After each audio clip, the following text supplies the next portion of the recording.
Sieltä lähtee 1100 kiloa kamaa, tuotannon kamaa, yli 100 burroa eli muulia.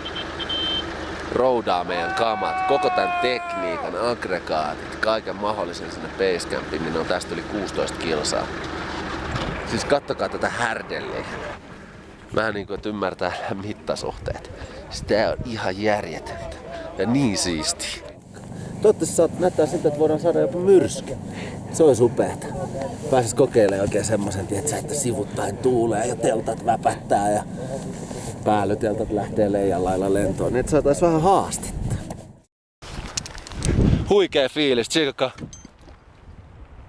Tänään pistää huippujengi ihan totisen paikan eteen ja kohtaamaan pelkonsa, niin pitää laskeutua 60 metriä suoraan alas.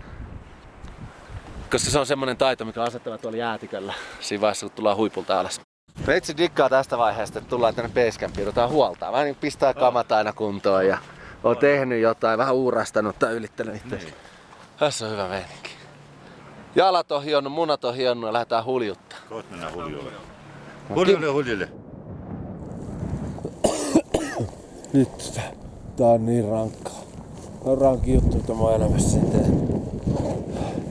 Välillä ylittää ihan järjettömiä railoja. Pitää löydä hakku toiselle puolelle ja hypätä yli. Mun vesi on jäätynyt tänne pulloon tää pakkasta ja tuulta. Tää saksaa painaa eteenpäin.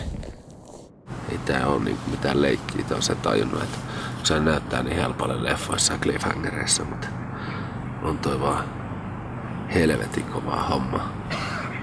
Huikea fiilis. Istuttiin tuossa afkaamassa yhdessä. Se niinku tunnelma. Kukaan ei oikein puhunut, vaan katsottiin vaan toisiaan. Kaikki oli tehnyt saman matkan. Aika yö.